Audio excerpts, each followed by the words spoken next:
All right, welcome back to the Dan Time Podcast. I'm your host, Dan McArdle. It's great to have you guys here checking out the show, following the show, whether it's your first visit to Dan Time. I don't know if it's a place or a frame of mind, but thanks for being here in this space. This is a safe space for you. And my guest today is somebody that I don't know if I've had him in the back pocket, but I've been thinking about him for a while. I've been wanting to have him on, but as you know, the goal from the start was to make a good, solid run through the Dans. Originally, I wanted to have nobody but Dans, and then I opened it up to Daniels and Danny's and Danielle's and so forth. But this podcast is always going to evolve.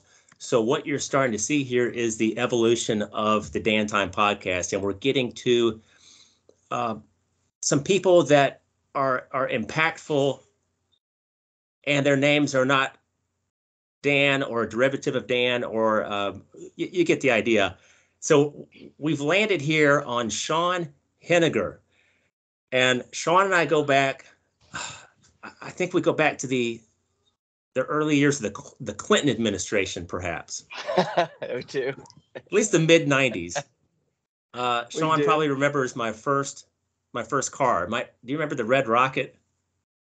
I do. I remember the Red Rocket. Was it a two-door? It was four-door, but it was manual windows. Yes. Manual locks. And you actually stuck the key. It had a very high-pitched stereo system that was heavy on the treble. Very heavy treble. You remember that? Those speakers. Yeah, I do. I do remember that. And your brother had a sweet 929. Yes, he did. I missed the 929. They don't make them like that anymore. They don't. I remember he had the sunroof and the windows all down one day. We went to the mall, and a torrential downpour happened, and those cloth seats never smelled the same after that. Seems like just yesterday. Can I ask you a question, Dan? Yeah, go ahead, Sean. How many Dans did you go through, Danielle's, and maybe you had a few Donnies? How many Dans did you go through before you decided to go, maybe that having only Dans is not going to work out? Well, I'm still pursuing as many Dans as possible. What happens, folks, and I think I mentioned this on the first episode with Jim Powell. Actually, I started with Jim. Hello, Jim. You get turned down a few times in an enterprise like this. You get people who either don't officially decline your invitation. Then you do get people who say thanks but no thanks, or hey, listen, I appreciate it, but I'm busy right now. So I have not had as many Dans as I'd like, but it's going to continue. I have had, let's see, we had Dan Weinrib, then we had Dan Lindemann, then we had Danny Zimmern. I should remember this, like the track listing of my, if I release an album. Then we broke it up. I think we had about 4 in a row of Dan or Danny. And then we broke it up with a Chris and a Vic. And then we had, I think we've had another run of 3 or 4. Well, why don't you just change the rules to be as long as the guest knows a Dan? Because you can have Dan Cortez. Sure, he's not busy right now. Dan Levitard, Danny DeVito, Don Johnson, and just pronounce his name as Dan. What about Dan and Dave from the '92 Summer Olympics? Okay, we're showing our age now. Yeah, the huge campaign that Dan and Dave were going to rule the world. I don't think Dan even got to compete. I didn't think he qualified. So it was only Dave. That's correct. Huge Nike promotion. Dan didn't qualify. So I think Dan O'Brien was his name. Get Dan O'Brien on. Yeah. So really the evolution is taking shape here. And my wife, Natalie, even suggested that ultimately the theme of the show needs to be the guest and what they do with their time. How do they use their time? How do they not use it? And that, I'm kind of in agreement with that too. But just to roll it out, to roll it out the gate, I really wanted to stick with something that nobody else was doing. At least I haven't heard of people doing Bob talking to other Bobs kind of deal. But it'd be bad if your name was like Namesh or something. Yeah. But anyway, so enough. And one thing, Sean, I know you probably haven't been listening to the podcast, and that's quite all right. It's probably good that you haven't, because I don't want you to hear it till it gets good. And Oh hush. but it is No, getting good. it is. I mean, you have a concept and you're doing it. It doesn't matter about the quality of it just yet. It's just the fact that you're doing it. A lot of people say they're going to start something. One day I'm going to start a podcast, and it's going to be but I give you kudos for even getting more than 3 episodes deep, because most people are like, I did 2, it didn't really stick. It wasn't getting as much listeners as I thought I was going to do. Just didn't like doing it. I wasn't enjoying it, so I just quit. So kudos for that.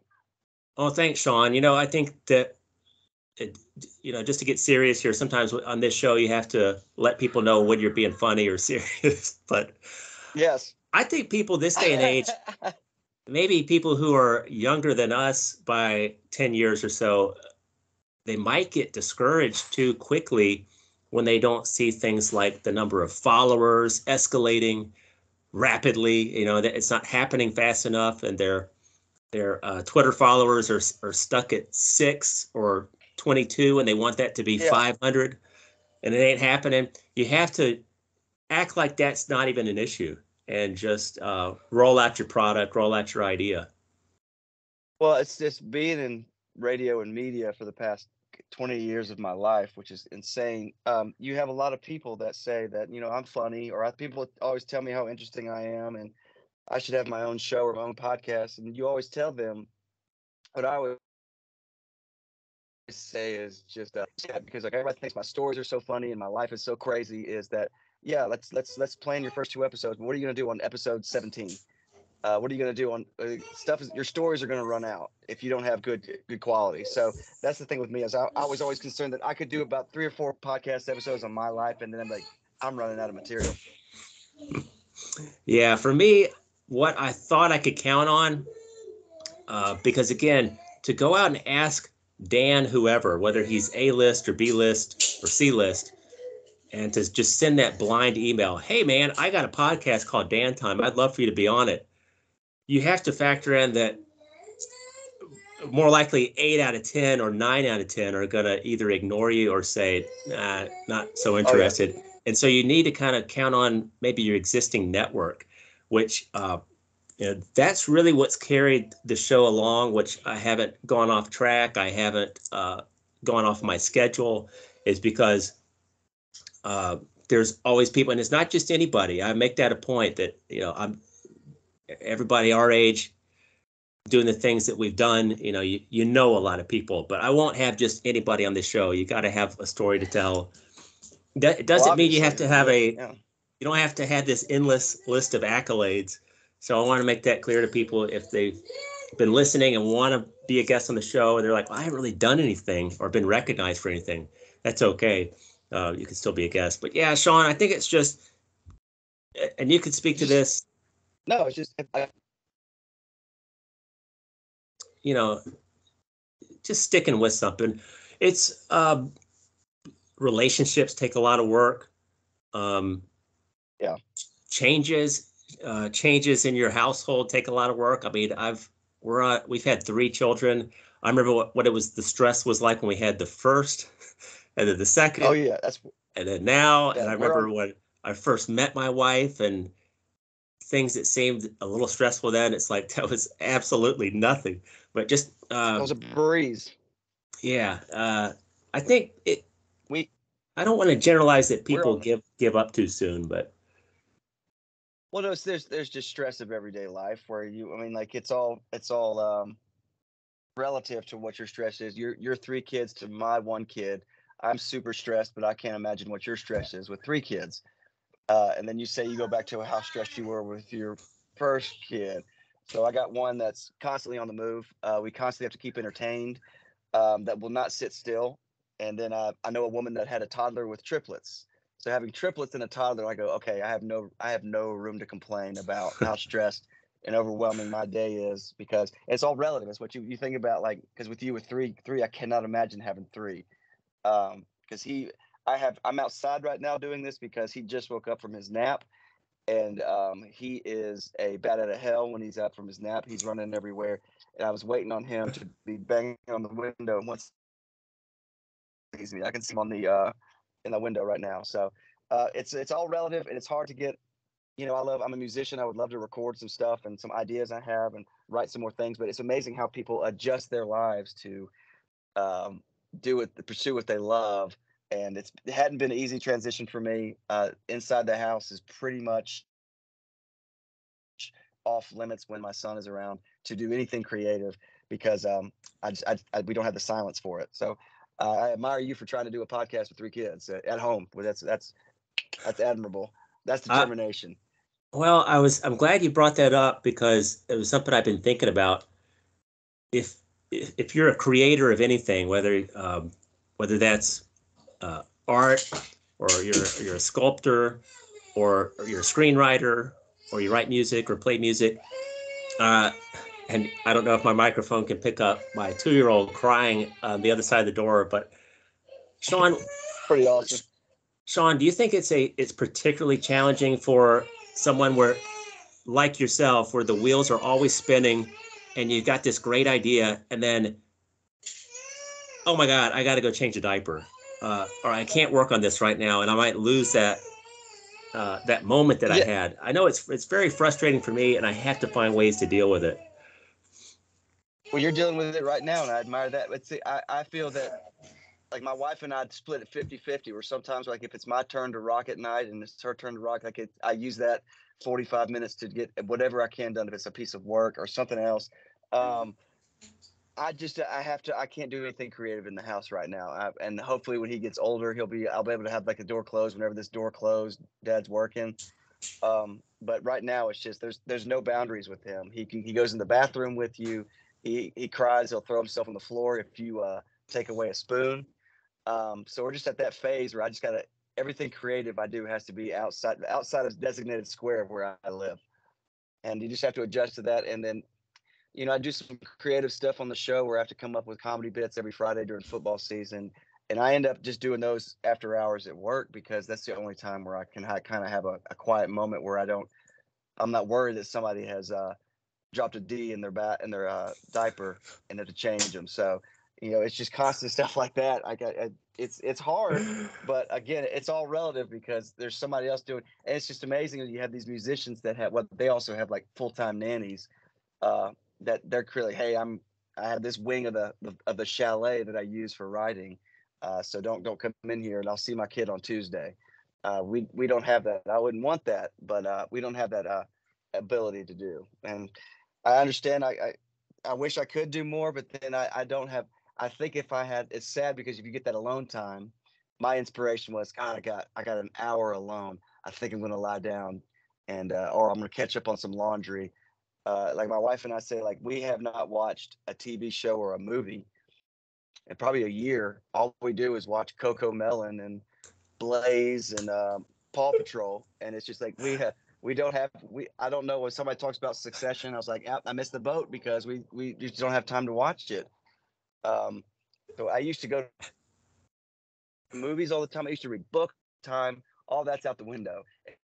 I have to be on tour on a bus to download a program or read a book. And so it's just that stuff where you're loving what you got with a kid, but then like he's taking a lot of stuff away that you used to be, I guess, selfish about. Sean, it's funny you mentioned that. Last night, I mentioned to Natalie, I said, "Hey, honey, do you want to maybe try to get a babysitter? Like we mentioned this babysitter that we use. I said, you want to have her come over for 2 hours one night while we're here, just so we could go back in the bedroom and watch a movie from beginning to end." And I thought she was going to say, Yeah, "No, yeah, that's ridiculous." And she said, "No, that's yeah, we could try to do that." yeah. Have a babysitter while That's you're. a well, it's a great idea, but only the kids can't know that you're in the back room because if they know that, they can get tattle on the other one. Like they're gonna supersede the babysitter, just run to your bedroom door and just start banging on. So if you can kind of sneak in there and say, hey, I, to fool your children, like to get in to do the fake, get in the car, like okay, we're going to another city for another a couple hours, and then just kick the back door back into your bedroom and just try to be quiet. the links you have to go to. But I totally understand that. That's a good idea. Our house is so small; he would know we're here. We have this teeny tiny ranch house. Like you hear a toilet flush, the whole house. So there's no way we can do that. But that's a great idea. Kudos to Natalie for thinking of that. No, you thought of it. Kudos to Natalie for accepting the offer. Yes. What movie did you watch? Well, we haven't done it yet, but I think that we can probably line this up in the next week or so. I mean, we used to watch shows on Netflix or, even stuff on ABC. Not like sitcoms, like family sitcoms, but there was Timeless. Remember that series, Timeless? Or Executive. I gave it 3. She used to call it Executive Decision. It's actually Designated Survivor. About 3 or 4 chances. Oh, so let's start with Kiefer Sutherland and end it with another guy. Yeah, I saw that one too. Like I used to go to movies all the time too, but I can't tell you the last. Not even a kids movie. Our son's too young for it, but I can't say the last time we were at a theater to see a movie. I can't remember. Yeah, it's just one of those things. Warren, my oldest, he's going to be 6 next month, and he's at an age where we've gone to the theater a couple times, and he really enjoys that. And so you got a few years to go, but when you can take your kid to the movie theater, it's a fun experience. And show him the new Saw movie and like really get into that because it's Halloween, right? You gotta show him a good horror flick. Right.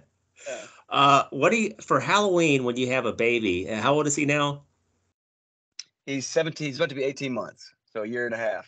A little small for a costume, or do you have? I had an idea of what we could do. He's obsessed with Cars, the movie. That's one thing we have to watch 6,000 Oh my times gosh. a day. And my wife Nancy got him a little. It's pretty much one of those costumes with the Lightning McQueen where you just like put suspenders over it and it's just this car that you just like strap onto his clothes. We went to a carnival with that, and then I had an idea where maybe Travis will remember. I don't know if he will, but back in the day, in the 80s, I was a huge Pee Wee Herman fan. I was obsessed, and I got the shout out to Danny right here. I've got a Pee Wee Herman costume from Big B Drugs in Vestavia.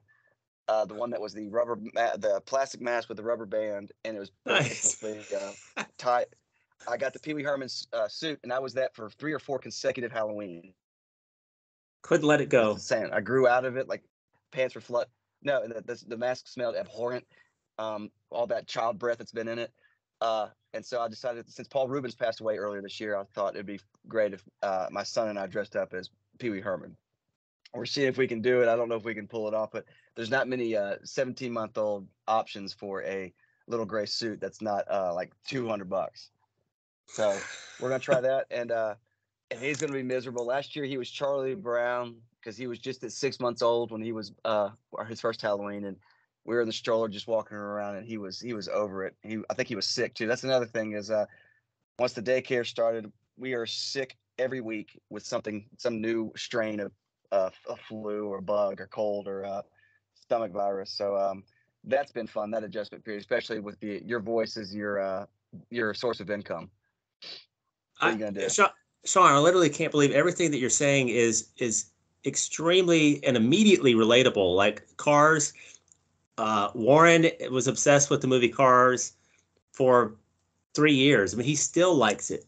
He doesn't turn it on all the time, but and then the illnesses, the colds, the disgusting runny noses. It's always a runny nose, and it's dry too. Like, yeah, it's dry. It's gross. As a parent, you will get sick. You cannot avoid it. You cannot wash your hands enough. You can't clean all the little surfaces and the little things they touch, the doorknobs enough. Forget about it. You will get sick. I've been sick all week. This is the best that I've felt, and I was a little worried about how it's going to sound, but this is like the back end of a bad cold. They're awful. I get them all the time. And what's crazy about Cars is that Warren Cord is my son's name's Cord, and he loves 1 and 3. Absolutely pays no attention to part 2. Will not even give it a shot. We watch 1 and 3 or over and over and over. We try 2 like 5 or 6 times. He just checks out. He will not focus on 2. It's weird. And he loves those little Disney short. Yeah. Go ahead. part 3 is the is where McQueen is now the mentor, old man. Yeah, and he's the got a old protege man. driver. Yeah. The yellow car, I think, and then part 2 is where they're in France, maybe. It's like a James Bond spy film. Like it's, I think Michael Caine's in it. Well, They go to Hong Kong. I absolutely love Mater because I've been forced to watch this Yeah. movie so much. It's like, when you're just a captive to a movie or music, whether you like it or not, and over time, it's not like Stockholm syndrome where you fall in love with your captor, but you're well, I guess I'll find a favorite character in this movie. And so Mater is like, I actually legitimately love Mater. And that scene where What? he's the waiter, I think it's in part 2, and he has no disguise at all. I Yes. don't Yeah. think. And he tries to like play it off like it's not him. Everything he does is hilarious. The part in part 1 where he says, it's the "You're my best friend" scene. I can't reenact it, but it's just, I love him. I knew I made a good choice in what? What? My new best friend. Yeah. Well, see you later. Can you get me a ride in one of them helicopters? Queen and Sally. You know, I had a KIGFINC. He says that what's the line we always get is I used to pay attention to this girl named Doreen. She looked like a Jaguar, but she was a truck. I used to bump into her just so I could spoke to her. What are you talking about? I don't know. Yeah, I've seen it enough. Okay, Sean.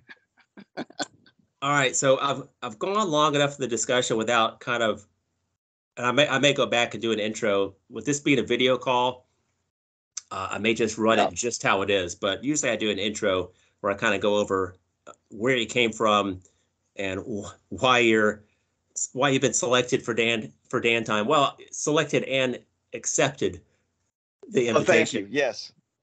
So for as long as I can remember, you've been a performer of some sort. Yeah. Does it go back to like 5th grade, 6th grade, where you've had an interest in music or getting on stage and acting? I mean, did you do talent shows, things like that? So it started when I was a kid, and what's interesting to me, when we lived in a neighborhood that didn't have any, and so I've never in my life had a time where I want to get on my bike and go to so and so's house. So my wife corrected me at the time, because I always said that when I was younger, I didn't have a lot of friends. Like really young, I played with myself, and she said, "You need to correct that. You played by yourself." I was like, "Oh, okay," the whole time. So I always said that I always played with myself when I was younger, because I always played. I would reenact a movie, and I would be the bad guy and the good guy. And I had a little teeny tiny boombox that was like a hand me down from my brother that was a cassette player. And I remember I had Guns N' Roses, Use Your Illusion 1 and 2 on cassette. And I would just sit in my bedroom and play that side 1 to side 2, and just read to the point where it's just off the treads. The tape didn't try to sound like Axl. And then my brother's high school girlfriend, her mother at the time, gave me 4th grade Christmas as like a stocking stuffer. And I immediately went to a shift. I did not care about Guns N' Roses anymore. I was solely focused on Pearl Jam. And then I would just sit in my bedroom, track 1 to 11, and just sing every song, and just like run in my room, picking up toys or something like that. And I never really thought about performing, but not in reality, until like middle school, when John Hunter, one of your brother's friends and my friends from middle school and elementary school, he said that his band was going to be doing a talent show, and we did a Red Hot Chili Peppers song. And so that's what really got me into performing. And it was just so interesting that I was never ever really, I remember I forbade my parents for coming to that performance, because we played at a Pizitz Middle School assembly. I don't know how we got that gig, but my first gig was in front of like 600 students at Pizitz Middle School. and my favorite Red Hot. I never got nervous. I was anxious about like I'm ready to do this, like, but it was never like I gotta turn around. I can't. Again, back to playing by myself. I would always just do voices and just entertain myself with doing voices. And to this day, a few years ago, this is probably 10, 15 years ago, I was getting some kitchen work done in my kitchen in my townhome at the time where I was living. And I had put the key under the mat because they were going to come in super early to start doing this demo stuff in my kitchen, like replacing a countertop. And I had work that morning. I totally forgot that they were there. And I'm upstairs in the bedroom getting ready. I live alone. I don't have anybody with me. And I'm going into this Scottish accent back and forth, just being a Scottish guy, another guy. And I'm going back and forth with myself. I walk downstairs and there's two guys in my kitchen. And so the only thing I can think of is like, oh, I'm sorry, guys, if you heard all that. We just got a bit of a sleep. An argument. I know what to do, but like that was me. If nobody was there, I do it in my car. I just talk to myself and do different impressions. And so that kind of paid out when I got into radio. God, in 2003. 2003 is when 2 years of that before they started saying like, hey, would you be willing to do a bit for us? And then it blew up from there. So I've always been a performer to myself. A performer to no audience. That's what I was always used to. I love it, Sean. I never really knew just how long you were a producer on WJOX 94.5 FM in Birmingham, a Cumulus media station for the Jocks Roundtable. I mean, people outside of the Birmingham area do not realize like how much of a staple this program was. I think it was a 3-hour show, a 3-hour morning. Well, it's a long story. The story kind of it started when Lance started it. It started as a 1-hour show because Wimp Sanderson did not want to do a 3-hour. He had a show with Sonny Smith, and he did not want to do a 3-hour show. So they said, well, 2 hours, but we got to kill 1 hour because we have 1 hour programming. And so Lance was like, I'll do a show by myself for 1 hour. And so I came out about year 2 of the roundtable where they stretched it to 2 hours. Then it was to 4 hours. We replaced Feinbaum when Feinbaum left for ESPN or SEC Network. We did his slot, and we were not successful from that 4 to 7 slot, or 2 to 7, and then 2 to 6. And then we went to 10 to 2. Then we went from 6 to 10. So I woke up 4:30 in the morning for about 15 years. And we were on every time slot. So it was interesting. And then we started our own thing called The Next Round. We started that in 2021, and we've been going strong. And we started our 3rd year. It's crazy. It's just remarkable, Sean. And your involvement in a show like that, I can look back to my early 20s, and there's some decisions that I would have made differently with my professional life, my social life, my school life, and to be in your early 20s for a number of years unbroken, to wake up at 4:30, or did you say to get there at 4:30? No, get there around 5:15. But get up at 4:30 and go to work. It was just, well, also you got to consider this. When your show's over at 10, you can be home by 11 to take a nap. So just like it wasn't like we were working till 5 p.m. Like stay at night and go to bed like at 9 o'clock and then wake up at 4:30 and work. And then like and being a musician and playing like at that age, I was playing bars a lot. So playing at bars till like 1 a.m. knowing like I got to get up in 3 hours. That wasn't fun. That aspect wasn't, because you always look forward to, all right, about 11:30, I'll be able to go home and take a nap. Just keep that in mind. 11:30, you can go home and take a nap, and I sleep till like 2 or 3. So it wasn't very healthy. Wasn't a very healthy lifestyle. But it got to where I am now. So never in my mind did I think, if you ask my 4th grade, so you think you're gonna be in sports broadcasting? Like, no, absolutely not.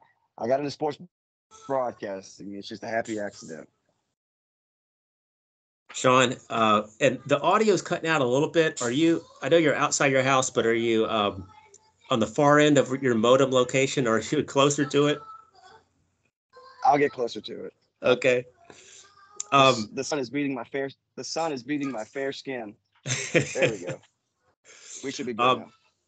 Yeah, but I remember, because I've known you since I was 16 or you were 15 or around that time period, and then into our early 20s, and I would see you at parties at somebody's house, and then it's midnight or something, and you're like, "Hey guys, I got to go," and at the time, I didn't see what all was going on and why you were putting in the effort, why that was what you had to do, and I was over here and you were over there. I didn't always see you, but one thing I did notice was you didn't get involved in the drinking, the drugging, the smoking, none of that stuff.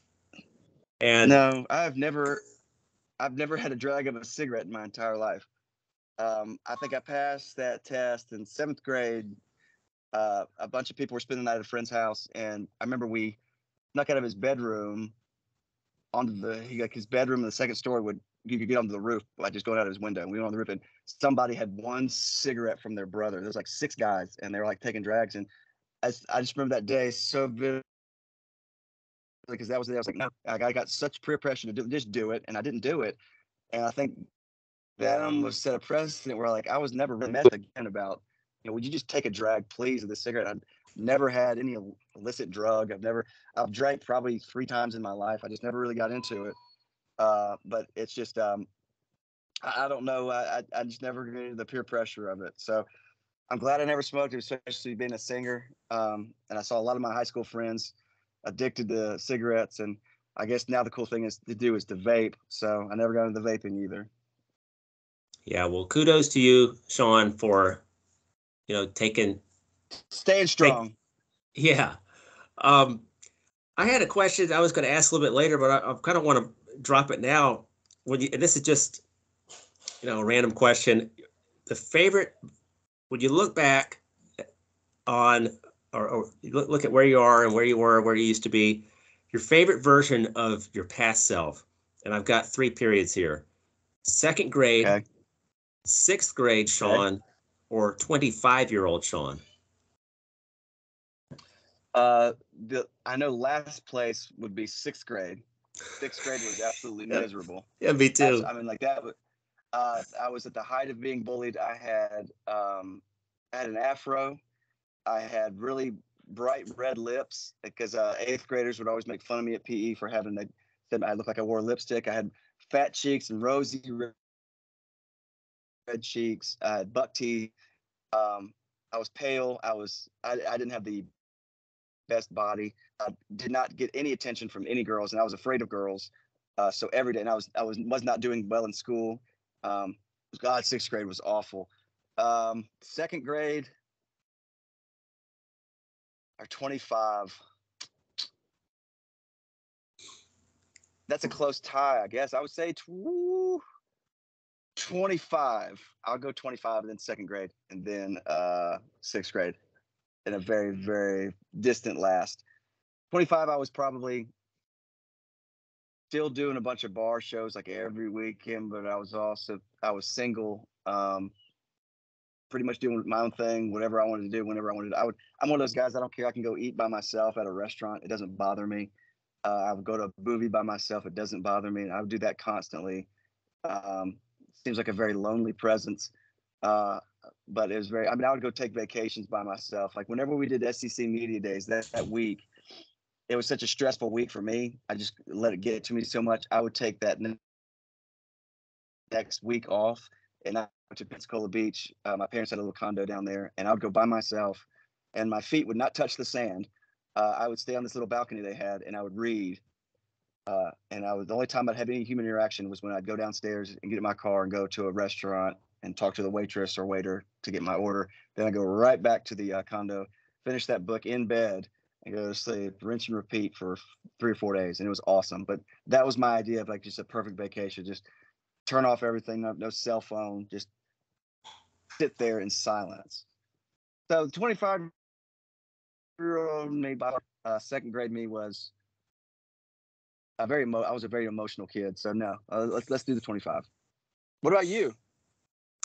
Out of those 3 periods, well, second grade was not a fun year. My parents moved us to Florence, Alabama, and enrolled me and my older brother in Catholic school. And Oh wow. mid in the mid 80s, Catholic school, it may well have been like Catholic school in the mid 60s or mid 50s. It had I guess it hadn't changed a whole lot. It was such a cold, drab, uncaring, unwelcome environment.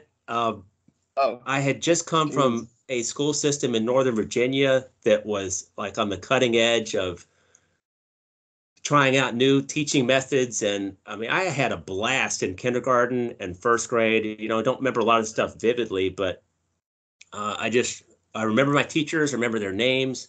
I kind of remember their images. And then, so, you go from such a progressive atmosphere to a small K through 12 or K through 8 Catholic school in second grade. And I just remember being in class sometimes crying for some reason, whether I didn't understand something or I needed help tying my shoe and nobody would help me. And my teacher would Oh, act your like I uniform was, was too tight. yeah, or I had to go to the bathroom and they'd say, no, you don't. You just went to the bathroom. I was like, no, I have to go again. And instead of, you know, instead of being consoled, my teacher would treat me like the disruption that I was for Yeah, for her lesson plan. And I hate is a I get strong that. word, but I definitely forgive that teacher. But I have no warm feelings about that school year. Now we did have some. It was Florence. It was 1 year in Florence, Alabama. We had some fun neighborhood friends, but sixth grade, I got to relate to you on that. I don't think that your fifth grade teacher really primes you. Maybe they do now. They don't. I mean, when you're about to go to like either a seventh or eighth grade school, which we have here, or a sixth, seventh, and eighth middle school, they don't. No one really says, "Hey, listen, I know this was a fun school year in fifth grade, but it's gonna be pretty rough next year." All they tell you is that it's gonna be Yeah, exciting. You're gonna get to change classes. You get a locker. And so I remember the yeah, summer after fifth grade, going into sixth grade, I was fired up. I was like, wow, I'm going to be a big kid uh, yeah. at, in middle school. And man, did my world come crashing down. Um, Oh, just the my first appearance, impression. I Yeah, mean, I me first. at that age was a sight to behold and a sight to So make fun of. so I think a lot of us are like. I just remember my first impression of how excited that PE, you got to wear a uniform, you got to wear shorts and a shirt, t-shirt.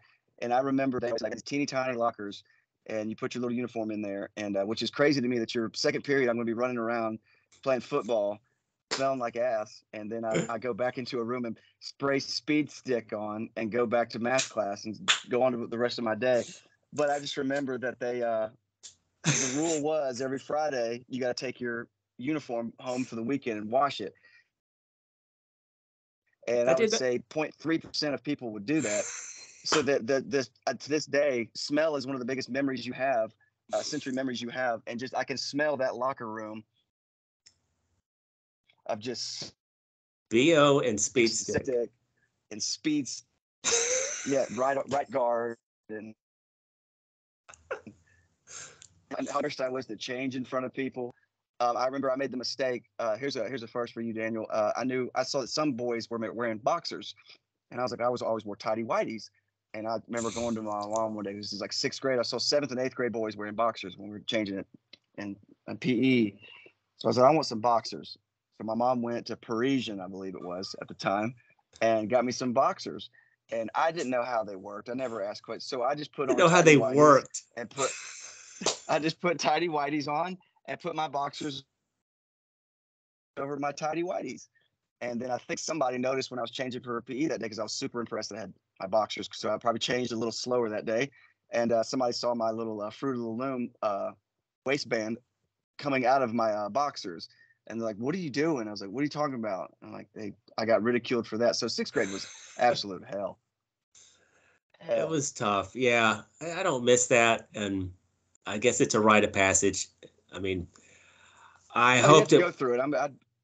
It helps you understand that a lot of kids that are bullied and everything. Like, well, I suffered not even like a small amount of what I got and compared to what a lot of these kids get. So it's just like, it makes you understand and have empathy for some kids that are what they're going through. So I'm glad I went through it, that I got through it and everything. That didn't make me, one of these ones that I had been vindictive or I'd vendetta against all these people that were mean to me. That's just part of it. It's part of life. But, I'm sure a lot of bullies these days feel like I was such a mean kid in middle school. I can't believe. Hopefully they realize their ways, and like just the regret they have is like, man, I used to be really mean to that one kid just every day for no reason, just because he had glasses. So Yeah, in my I'd get too emotional on you. no, Sean, I actually in probably in my early 20s, I ran into a couple guys that were not very nice to me in 6th or 7th grade. And at least one of them, one out of the two, it seemed like he was still carrying, he had that cross to bear, I guess.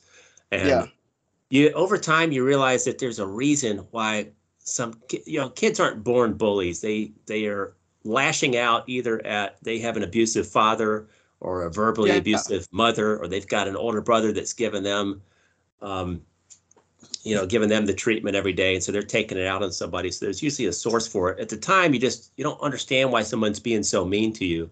But I like what you said about what we went through. It all began and ended at that school. In that, Yeah. you really didn't even think about like, oh, the whole town knows about what happened. It's just kind of what in the halls of that school. Oh But yeah. kids now, it's like it's the whole online component to it. Oh yeah.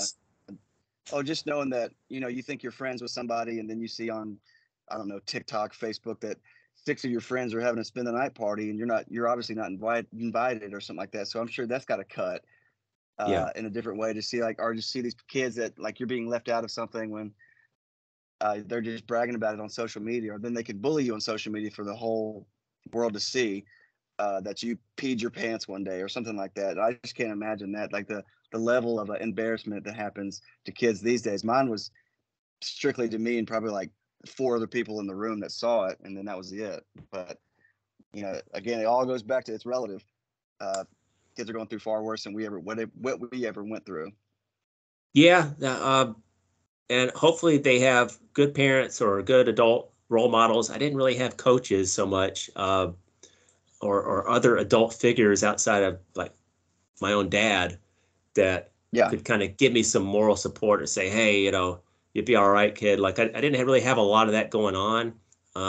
Yeah. But when my kids, they'll go through some problems, but what I would like to be able to tell them when they hit those middle school years is there's a big wide world out there, and you're going to see in a few years once you graduate, and you just, and that's, my eyes open up. I mean, open up to so many experiences, and um, growing my network of friends and professional contacts once I got out of high school. And then once I, uh, went to community college and UAB, et cetera, and just went from there, kind of forgot all about, I didn't forget all about the stuff, but it just didn't matter. It became very, very Yeah. small.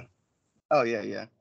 Oh, Um, it's a much bigger deal when it happens, but it's a much bigger deal to you when it happens. But then you do kind of forget about it or like laugh like, I can't believe I like waited on that so long. I just thought about that so long. I remember I cried in my room for a whole day. Like in the a grand scheme of things, that was nothing. But at the time, it was your whole world. It's like when you break up with your first middle school girlfriend, like your world is over. It's just so fun to think about now. Like, God, I really had nothing to be stressed about at all. I didn't even wear deodorant. What? well, Sean, that was a great subject. I didn't know we were going to hit on that one, but I think it's very important, and I'm glad that you and I were able to share some experiences there. Hopefully, this is of some value to our listeners, Yeah. because it's just more relevant than ever. And but kids get through it if they have a good support network. And again, bullying and that type of behavior usually comes from, I think it was Jerry Springer of all people. He talked about the guests that he used to have on his TV show, and it would say like, well, why did you always have this, like, what, these white trash redneck, just like these types of people? Why did you focus on them? And he said, well, when I got them on my show and I asked them a question, that was probably the first time for a lot of these people that anybody asked them what they thought about something and then allowed them to give a True. response. Just that. True. And that really needs to go on in households more often, where like a parent can ask a child, what do you think about this? Whether it's, what do you think? What do you think about the subject you're studying in school, or if they have an awareness of some event in the world, what do you think about what's going on? Yeah. Yeah. So yeah, I thought That's that a good was. point. All right, Sean, going back to you as a performer for many years now. You've played various venues for a number of years. Is that your real passion, would you say, is playing music and that type of? Yeah, well, it shifts, but it shifts. Like I was always a musician first, and I got a job at the radio station to kind of have two jobs. To like, hey, this will be my day job, and I'll play music at night because eventually I'm going to be on MTV. That's what I'm going to be doing, and still waiting on that. It hadn't panned out just yet, but I feel like this is just the perfect moment for MTV to make a return. And I had my sense of humor to fall back on again from the bullying and stuff like that, where it was kind of a defense mechanism. But performance was always number one. Musical performance was always number one for me. And I've got to do a bunch of stuff with Black Jacket Symphony. I got to do my first West Coast tour just this past March. We went, I think it was 26 shows in 28 days. It was super intense with that amount of work and to keep your voice up for that consecutive days, where it's one of those things where you go to sleep in Wichita and you wake up in Lincoln, Nebraska for another show. Just never experienced something like that. It was amazing. It was very tiring, but it's just really cool. A lot of repetitiveness of rinse and repeat, where your bedroom is this little bunk in the bus, and you have two outlets that you charge your devices on, and you have a pillow and a blanket, and your suitcase is under the bus, and that's your home for a full month. And it's kind of relaxing to know like this little spot. Everything I have is in this little spot. My toiletries, and you got to rely on a venue's bathroom, and some don't have showers, so you have to forego a shower for a couple of days. But in the long run, it was worth it because it's so cool. Like I've never even been to the state of California, and we played in Bakersfield and Sacramento and somewhere else. But it's just so cool to be able to go to. Never been to Wisconsin. Wyoming. We played in Cheyenne. That was really cool. I'm so glad I did it because that's something I've always wanted to do, and I kind of get to check that list, check it out on my bucket list. And Sean, there's some just incredible photos. I like people to watch the videos of Black Jacket Symphony as well, but photos of you in action on stage, making that leap off one of the rigs or the amplifiers. You guys are running through the entire Rumors album, right? Yeah, so I've done, and when you think of that picture, you think, oh, what rock concert is that? That's Fleetwood Mac, man. That's why It's I'm so the guy. cool. Like I'm the guy that was shot out of a cannon. Like the guy that it was too long before he was given an opportunity. So every show, I mean, I just give it 110%, and like I'm bouncing off the wall like a monkey to these songs that are like kind of not like super exciting. And then I started I'll give credit to our photographer, Rob Harris, who was on tour with us. He would take pictures of every show and post them. And so one day we were doing a sound check, and Patrick Himes is one of the guitarists, and I was on his riser, and I said, I think I'm going to jump off the riser tonight and jump over a amp. I just don't know when I'm going to do it. And he missed like the first 3 shows because he's like, I just never got the timing. And so I said, well, I'll do it for the rest of the tour. I think we did it for like the last 10 shows, and he got some great shots. And it's just that kind of stuff is just real fun. But I've done the Fleetwood Mac, Rumors. I've done Pearl Jam 10. I've done Rolling Stones, Sticky Fingers, and Let It Bleed. And I've done Leonard Skinner's Second Helping. Oh, and what then an I album. help out on and then Queen, not the opera. I do that when the second set. I come out and do with Mark Martel. So I've done like 40 of those shows. And it's been amazing. I've done like probably 150 shows with Black Jacket. And I've never played to that amount of people in my solo days playing at the local eatery down the street. where I'm basically background music. So it's fun to do. And like I remember, sure, I know you know who Mark Martell is. He's the one that does the Queen stuff, and he's sounds just like Freddie Mercury. His voice was on the Bohemian Rhapsody movie. He was doing all the background Freddie Mercury stuff, like vocally, that for Rami Malek. And so we had a show. We had 2 shows in Talladega. This is probably 2018. And Mark and I had a relationship. We had a friendship. We developed a friendship a little bit over these performing these past 3-4 years. And so we were doing sound check, and he's like, "You drove all the way to Talladega for just this one song to do Under Pressure." And I was like, "I did." And he was like, "That's just crazy." And I was like, "Well, I'll tell you why. Just stay tuned." And so about 2 weeks later, I was playing at a country club in Birmingham at their bar or something like that. And I took a picture. There was one bartender, and there was absolutely nobody in the entire room, like not one person. So I sent that picture to Mark, and it's like, this is why I because I get to perform with a professional lighting system, a professional sound system, and 1,100 people that are like super stoked to see. And you get to perform with these great musicians, and I was like, this is why what one song does, and like to still have that hunger as a musician. Like I try to never forget that. And he was like, "Okay, I get it. I totally understand." I was like, "So like I'm literally, this is me playing to myself and a bartender right now for 3 hours, and it's very common for what I do. I do it a lot. So I just try to never forget that there's going to be gigs that are just like these tours we did. Sometimes you're just super tired, like, oh my god, we got a show tonight, and it's just like you try to think back to like, okay, what's your alternative? The alternative, playing in front of nobody, getting very little pay. So this is what you've always wanted. Suck it up." And so I always try to remember that. And I bet you're thinking about the exposure when you get those calls and someone asks you to go out on the road and do something like that, of that size. And Sean, just knowing you, and I don't know you as well as I've known you a long time, but I don't know, many layers deep. But I'm willing to bet when you get on stage and you're, like you said, in Bakersfield, California, Cheyenne, Wyoming, are you thinking, I'm going to give these people something to remember? If they picked me to fill this role, I'm going to Yeah, be that nobody's going to do this like I'm going to do this. you say that, yes, and but also it's a kind of a sense of relief when it's not like local, because if it's a local show, people know you, know your personality. For this, it's great because you're doing another band's material, but we're not a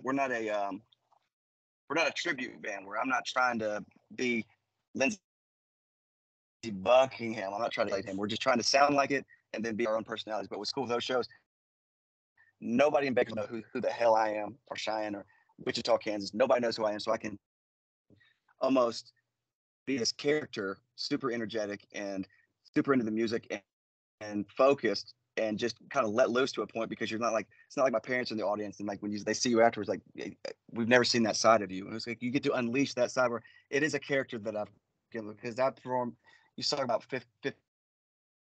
15-year-old. We did a cover band, we did party music for like weddings and stuff like that too a long time ago. And never in my life would I, if you told me at 15 saying, "Sean, you're going to be playing in front of a lot of people, but you're going to be playing Sweet Caroline by Neil Diamond and songs like that," I'd be like, "No, absolutely no way." But to be in front of it and to have a crowd, it's all dependent upon the crowd. If they're loving it, like, it's just like, all right, this song's super cheesy, but this crowd, this is like 2,000 people going ballistic over Sweet Caroline, and I'm leading it.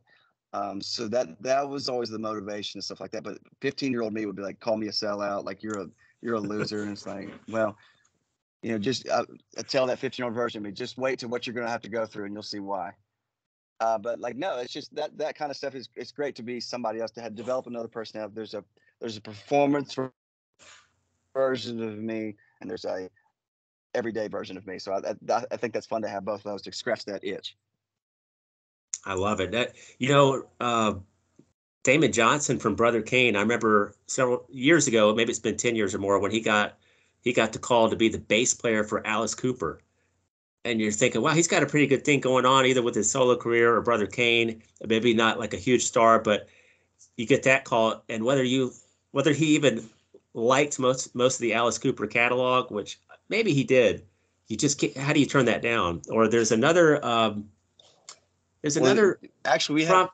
had an interview. Somebody took on Leonard Skinner, bass player Damon Johnson. Damon Johnson. Okay. Damon Johnson. He was on our show a while back ago, and he's playing with Thin Lizzy, and he's playing with Leonard Skinner, and it's just like you can't not take those calls. And he was playing with Alice Cooper for the longest time, and then they reached out to Skinner, and he's been with them. So it's just, that 16-year-old version of you that's like, oh my God, I am now playing in one of the most legendary Southern rock bands of all time. It's surreal, and of course you wanted to be. I want to be known as Brother Kane. I want to be an original artist, but sometimes the road takes you in the other direction. And Damon is a super nice guy. I've always loved him. He's always been friendly man to me. Big inspiration for that Brother Kane Seeds album. I wore that out in 7th grade. So it's just, I love to see the success that he's had. He's got do you remember the CD warehouse days when I was behind the counter at the music store?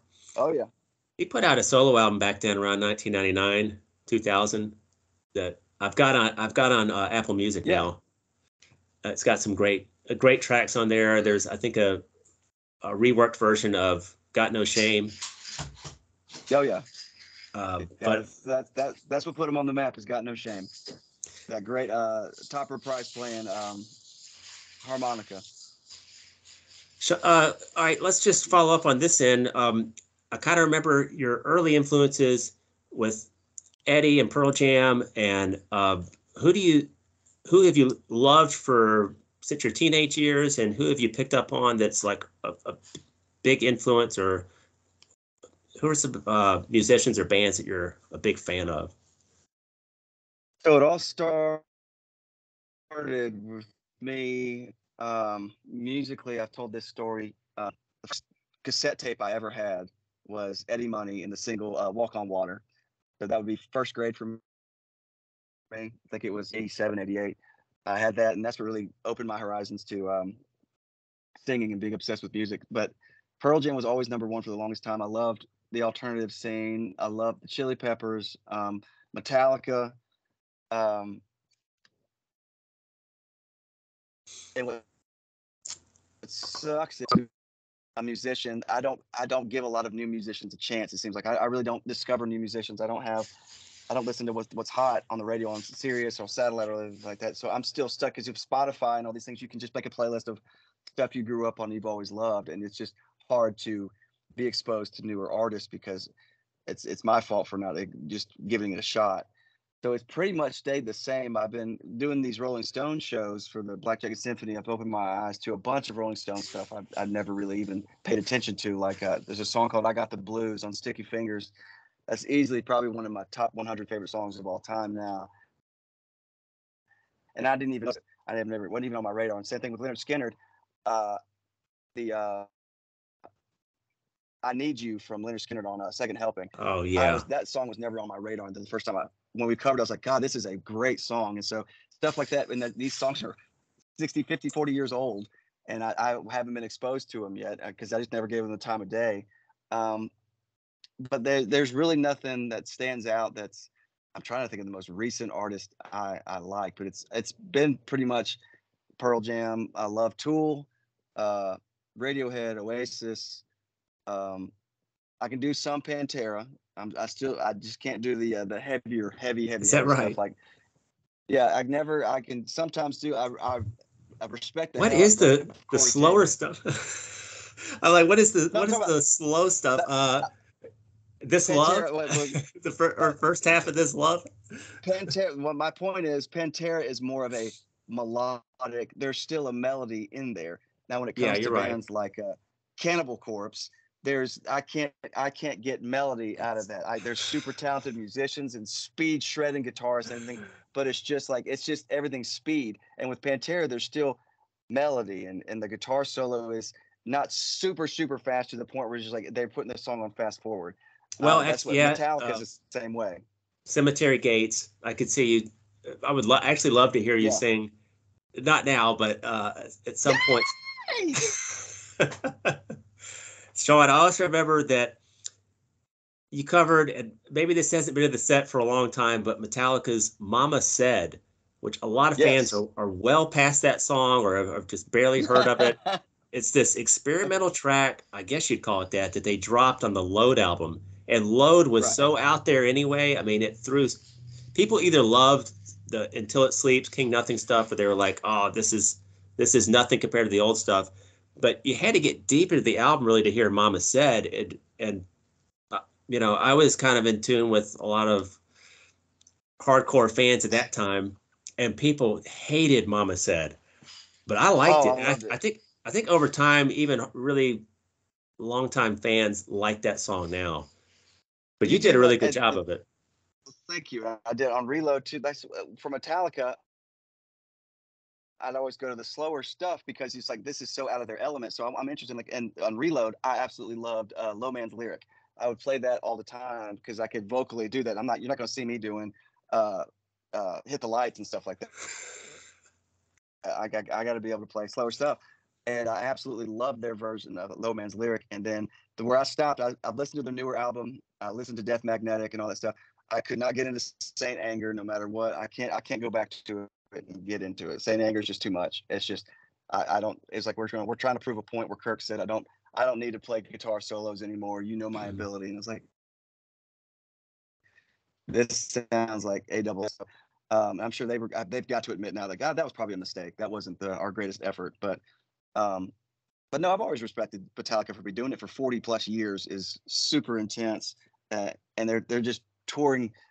They just work nonstop to be touring nonstop, like Bob Dylan and Willie Nelson. Just be on the road nonstop. It's just you gotta admire that. Now, one thing, so I had Dan Harrison on the show a couple weeks ago, and he's a Nashville-based country music singer-songwriter. Okay. I really like what he's out there, what he's out there doing. And the door's knocking now, my 2-year-old again. But I think one thing he alluded to, where you always hear the road's tough, the road is hard, that sort of thing.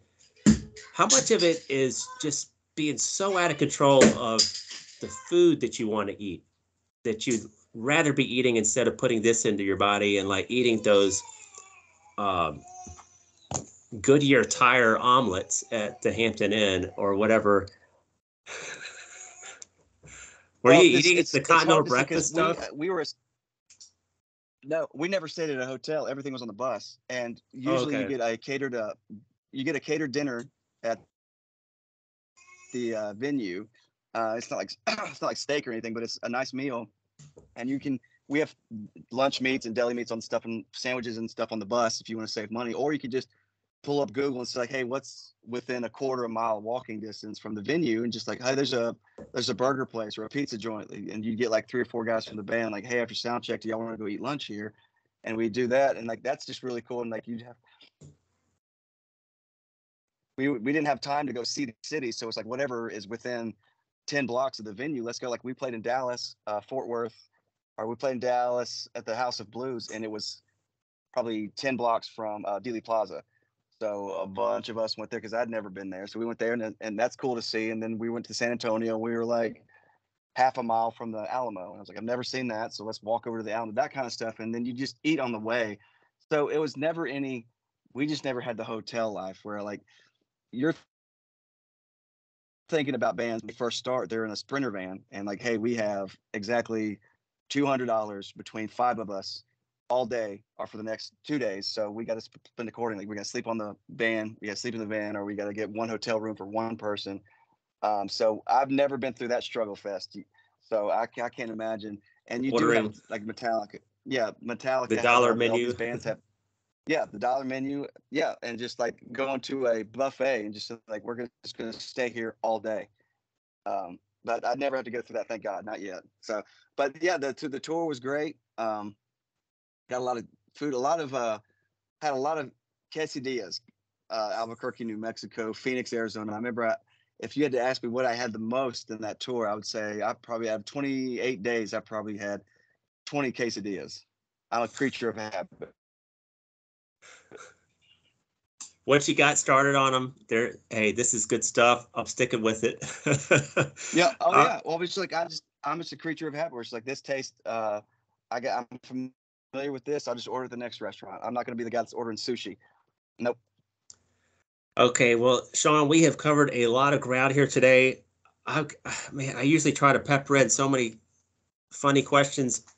I may only have a couple We can do here. it. You may have to get back to daddy duty though. We can do it again. Oh yeah. Let's confirm a I second got a episode. kid banging on my door too. Okay, Yeah, I'll do another one. No problem. Sean, I have And I'll try to thoroughly. tell you something. Go ahead. I said I have thoroughly enjoyed this. I hope you have too. I know you're like pacing your front porch, and I'm thinking, how many people would he do this for? So Uh, well, I got 3 more after you. 3 months. No, I love you. I love the Danimal. So now, good luck with everything. I appreciate you doing this, and I think it's awesome that you're sticking with it and still stick with it. That's awesome. You even got the guy's even got a sign behind him, so that's how determined he is. So it's about damn time. Can I get one Daniel and the Sean voice just to run us out here? You remember that little? Daniel. Yeah, Whenever I see Daniel, what are you, 6'7"? How tall are you? I'm 6'5". No, I thought you were. Whenever I see a 6'5" individual, and I see that's Dan, and it's a crowded room, I would, no matter if we could be in a church sanctuary, I would always say Daniel, and they would always crack a smile, an embarrassing smile on his face. All right, Sean. Well, we'll have to leave this to be continued. Hope you have a great rest of your weekend. And folks, remember, if you got a 17-month-old, a 2.5-month-old, a 14-year-old, and you're losing your freaking mind over this madness, just remember, it only lasts so long. And listen to those old Right. folks. Listen to those empty nesters who live in those quiet houses and they get to keep the Fox News on all day or the MSNBC on all day. Like that, you will get back to that. You will have that time again. So enjoy it. Enjoy the madness and relish the disruptions and, and just lean into it. Okay, Sean, you got to go. I got to go. I love you, love Dan. Sean Heninger. I love Danny. Be good, man. Let that delivery driver in. My God. Okay. All right, buddy. All right, man. That's it for Dan Time. You guys have a great week. Love you too. Bye-bye. Bye-bye.